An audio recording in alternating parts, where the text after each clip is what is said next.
Hello everybody and welcome back to more Kerbal Space Program. We had a disaster in the last couple episodes. This craft didn't quite do what we needed it to do. However, we're going to make some changes. As you can see, I'm starting to rip off batteries and stuff and that kind of stuff. If you remember correctly, also we need 60 or 30 more science to get the landing gear that we actually need in order to land on Duna with the proper engines. Could probably do it with what we have here, but it's a little risky, so I'm going to recreate some of this. I mean, it worked kind of for the most part, but like the solar panels, which is what I was just ripping off there, weren't charging properly because we only had them on one side. So we're going to make a little changes, and then we're going to launch, and we're not going to go to Duna. We're going to go to Duna's moon, land with our probe, right? So we're not going to have any manned things here because who knows if we'll ever be able to get him back, kind of like last episode, and get the rest of the science we need, plus then a little bit more, and then hopefully make a successful Duna mission. So let's finish editing this first.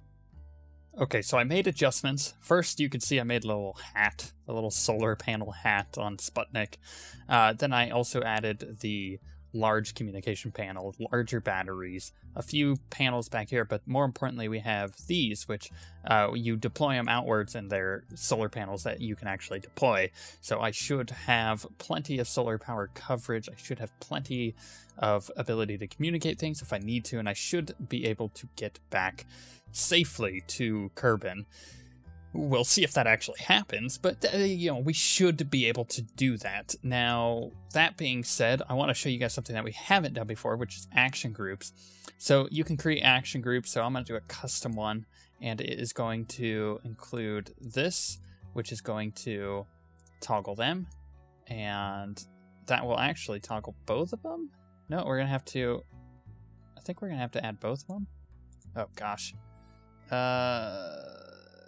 So, actually, hold on. Let me go back. Let's do extend for those, and then custom 2 will be retract. So hopefully that will set that up properly, and we'll go test it here in a second. We're also going to name this one Duna Moon Lander MK1 because we are definitely not landing on Duna with this. So let's go test it, make sure that our action group works, and then we should be able to actually just go, but you never know, so I want to be kind of careful with this. I don't want to get stranded out there or totally screwed again. So 1, boom, as you see they deploy, and what they'll actually do is they'll find the sun, so they will rotate to wherever the sun is actually in the sky, which is pretty cool. As far as, like, this rotation is concerned, they're not going to rotate around my craft at all. Let us go. Actually, hold on. Is everything set up properly? I think it is. So let's. Oh, 2 will retract those. Okay, let's retract them. Let's set up SAS. And you know what? Let's just go. That sounds like a good idea. Stage only. Let's do this. This will launch all the boosters. Go thing! Yeah! Stable as a rock. For now. But the idea is to land on Duna's moon, get the science, and then come back. If we can't come back, well, that sucks, but not a huge loss, because we only need 60 science. It would be nice if we got like 300, so I'm going to try to go with a big mission here. And then obviously we'll send out a larger mission where we go with an actual Kerbal to Duna and to Duna's moon. So we'll have to build a different craft with that, but we need the pieces to do that, like long ladders and stuff. So that will be next on our list. First thing here is just salvaging the screw-ups we had in the previous episode.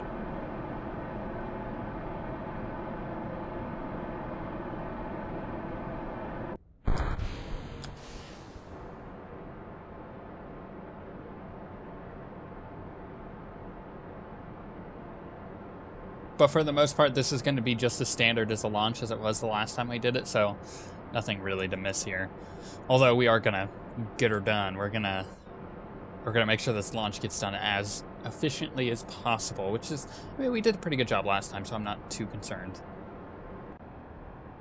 And I'm going to start doing my gravity turn. About right there. And that should be good for now. But, you know, we're almost at the point where we're... Oop, it's doing the rotating thing again. Must be just inherent to this craft. We're going to try to do our best to get the gravity turn done with and in a wide orbit once again so we can speed up time like we did last time, where we get so far into a big orbit that we can set our rendezvous with the planet using MechJeb, which is always a nice little feature, and that way we know when to actually do our burn. So far this launch is going pretty much according to what it did last time. Nothing too exciting here. I am doing a little bit of a surface skim where the apoapsis is going up, but I'm not really getting closer to it, or I'm slightly getting further away. You know, it's one of those, we're just kind of waiting to get the apoapsis a little higher before we'll go completely horizontal with our gravity turn. In fact, we're going so much faster than we were just a moment ago that I am going to begin our full-on gravity turn. Just directly 90 degrees on the thing here. And the reason why is because that has grown very quickly. I mean, it's still at 54,000. So it's still going up at the moment because we're pointed slightly up. So that's, that's fine. But I was just going so much faster than I thought I would be normally. So I figured, may as well turn a little harder than we did previously. So I'll be honest, this is pretty much an ideal point that we're kind of going at. We're going super fast. We're going over 2,000 meters a second and gaining very quickly. And you can see our orbit line is expanding rapidly here, so we're in a very good spot as far as this is all concerned. Now, what I want to do is I'm going to cut my engines.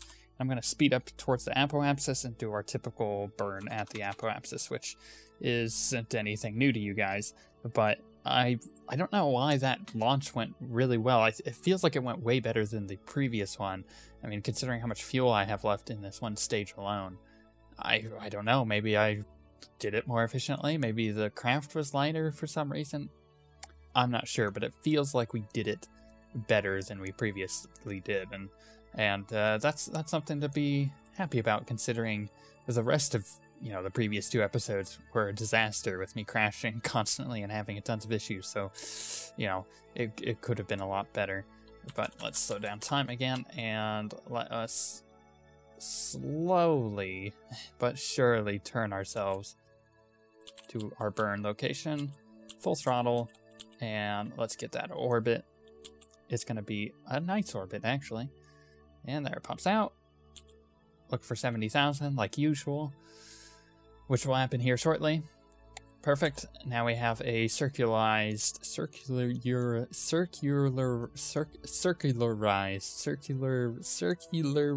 dang it, I can't say the word. Orbit. That word, orbit.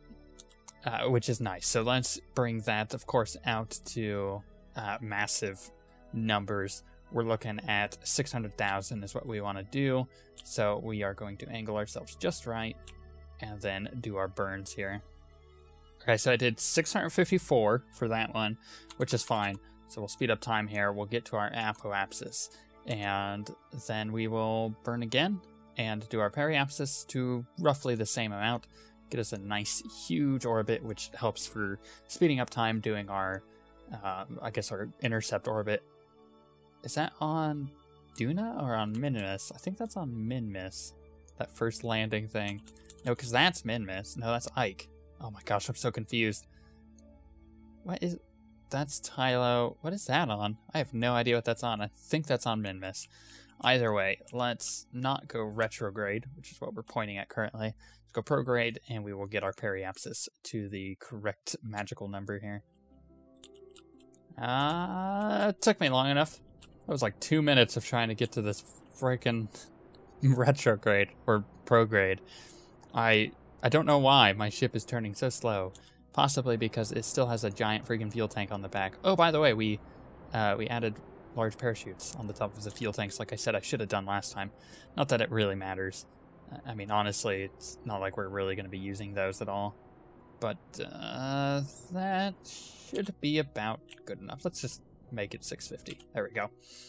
Cool. So let's do the difficult part, which isn't that difficult, which is we are going to target Moho, right? Yes.